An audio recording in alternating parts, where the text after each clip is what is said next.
यदा यदा हि धर्मस्य ग्लानिर्भवति भारत अभ्युत्थानम् अधर्मस्य। हरे कृष्णा गुड मॉर्निंग एवरीवन। आज मेरा वीडियो शूट करने का 14वां दिन है और जैसा कि कल मैंने आप लोगों को बताया था कि आज से मैं एक नया चैप्टर स्टार्ट करने वाला हूँ भागवत गीता का। और जस्ट मैंने अभी yoga, meditation and breathing exercise और प्राणायाम करके मैंने आज का जो टास्क है वीडियो शूट करने का वो करने जा रहा हूँ। और आज सुबह मैंने भागवत गीता की बुक्स पढ़ी और उस बुक से मुझे बहुत कुछ सीखने को मिला। एक्चुअली फर्स्ट चैप्टर में बहुत लेंदी है, मतलब भागवत चैप्टर पूरा का पूरा इतनी बड़ी बुक है तो उसको पूरे तो उस चीज़ को एक्सप्लेन करना इम्पॉसिबल है। पर मुझे कुछ जो अच्छी चीज़ें हैं जो आप लोगों तक पहुंचाना है और मैंने क्या सीखा वो चीज़ आपके साथ शेयर करूंगा। और मैं बहुत एक्साइटेड था कि कैसे उस चीज़ को एक्सप्लेन करूं। और क्योंकि वीडियो का टाइम भी मैंने अब बढ़ा दिया है, उसका ड्यूरेशन, तो बहुत सारी चीज़ें मुझे इसमें इंक्लूड करना रहता है ताकि मैं ज़्यादा से ज़्यादा उन टॉपिक्स को टच कर सकूं जो मेरे लिए इम्पोर्टेंट है।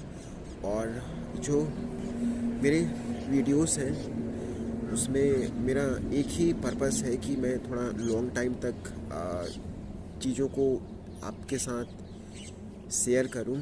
तो आज मैंने भागवत गीता में यही सीखा, जो भागवत गीता का जो फर्स्ट अध्याय है कि जो दुर्योधन के जो पिता होते हैं धृतराष्ट्र, वो जो युद्ध क्षेत्र होते हैं जिनको महाभारत में एक कुरुक्षेत्र कहा गया है, तो दोनों साइड, एक साइड पांडव की जो सेनाएं जिनमें भगवान श्री कृष्ण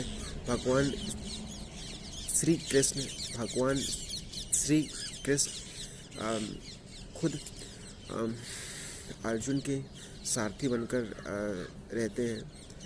और भीम, अर्जुन, नकुल, सहदेव, और दूसरे साइड जो कौरव होते हैं उनके साइड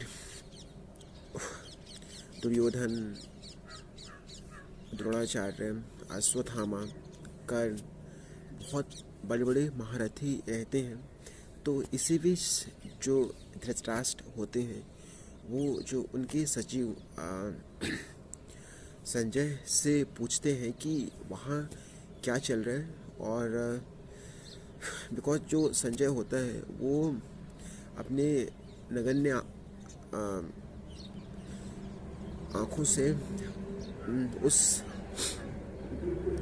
कुरुक्षेत्र की सारी चीज़ें धृतराष्ट्र को बताते हैं, क्योंकि जो धृतराष्ट्र होते हैं वो अंधे होते हैं और वो अपने पुत्र को भी यही मानते हैं कि जो मेरा पुत्र है वो भी धर्म क्षेत्र में अंधे हैं उनको कैसे डिसीजन लेना है, निर्णय लेना है, वो उन्हें बिल्कुल भी मालूम नहीं रहता। वो अपने एक घमंड में, अभिमानी में, जो भी हूँ, शक्तिशाली हूँ, मैं ही हूँ, वो ऐसा खुद को मानते हैं। और यही वो चीज़ें होती हैं जो दुर्योधन को एक पतन की ओर ले चलती हैं। तो दुर्योधन धृतराष्ट्र अपने सचिव संजय से पूछते हैं कि वहाँ पर ऐसा क्या चल रहा है। तो संजय उनको बताते हैं कि जो दुर्योधन होते हैं वो जब युद्ध भूमि में, युद्ध क्षेत्र में, जब वो एक साइड कौरव और पांडव जो उतनी शक्तिशाली होते नहीं हैं, पर वो अपने आप में बहुत एक शक्तिशाली होते हैं, क्योंकि उनके साथ भगवान श्री कृष्ण खुद ही विराजमान रहते हैं। तो उनको देखकर उनके मन में एक संशय पैदा होता है कि उनकी जो शक्ति कम, क्योंकि एक साइड अर्जुन है, साथ में भीष्म पितामह युधिष्ठिर है, तो उनको अपनी ही क्षमताओं पर एक संदेह होता है। तो वो द्रोणाचार्य के पास में जाते हैं और कहते हैं, क्योंकि जो द्रोणाचार्य जी होते हैं वो अर्जुन उनके बहुत ही एक प्रिय शिष्य होते हैं। तो उनको ये एक डाउट लगता है कि कहीं द्रोणाचार्य अर्जुन पर उदारता ना हो जाए और वो युद्ध लड़ने के बजाय अपने आप को युद्ध लड़ने से समझौता ना कर लें, कि वो अपने मेन चीज़ जो था मुख्य रूप से उस युद्ध का लड़ने का यही था कि वो दुर्योधन जो था वो अपने हिस्से का पांडवों को देना ही नहीं चाहते थे। जो भी है मैं ही अपने पास रखूं, और यही वजह से है, वो यही एक कारण था जो वो बंटवारा नहीं करना चाहते थे। और जो पांडव थे वो जब वनवास गए, वनवास के बाद लौटे, तो वो भी अपने हिस्से का कुछ चीज़ें डिमांड कर रहे थे, लेकिन जो दुर्योधन था वो एक सुई की नोक के बराबर भी उनको देना नहीं चाहता था। तो फिर संजय उनको बताते हैं कि दुर्योधन और द्रोणाचार्य के बीच बहुत लंबी वार्तालाप हो रही है, और शायद दुर्योधन यही कह रहे होंगे कि मतलब उनको ये संदेह में डालते हैं धृतराष्ट्र को, शायद कि दुर्योधन यही द्रोणाचार्य से दुर्योधन बात कर रहे हैं कि किसी प्रकार से इस युद्ध को टाला जाए और समझौता कर लें। पर धृतराष्ट्र भी नहीं चाहते थे कि युद्ध किसी तरह एक रुके, समझौता हो, और दुर्योधन धृतराष्ट्र खुद चाहते थे कि वो अपने पुत्र और पांडवों के बीच में युद्ध हो, ताकि जो शासन है, जो पूरा राजपाट है, वो दुर्योधन को मिले। कहीं न कहीं वो भी एक पुत्र के मोह माया में बंधन थे, बिकॉज वो अंधे होने की वजह से उसको पूरा जो वो राजपाट है वो ना मिला, बल्कि पांडवों के पुत्र को जो पांडव के पिता हैं उनको मिला, पांडु को मिला। और आज के लिए बस इतना ही।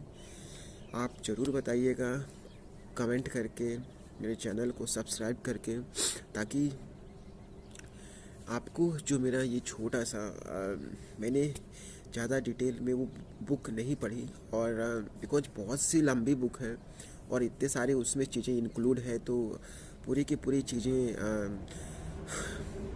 मैं नहीं बता सकता। और मेरा मोटो है कि मैं भगवत गीता की ओर थोड़ा बातें करूं। और मुझे मुझे मेरा एक ही मोटो है कि मुझे अपनी स्पीकिंग जो स्किल्स है उसको इम्प्रूव करना है। और आज के लिए बस इतना ही।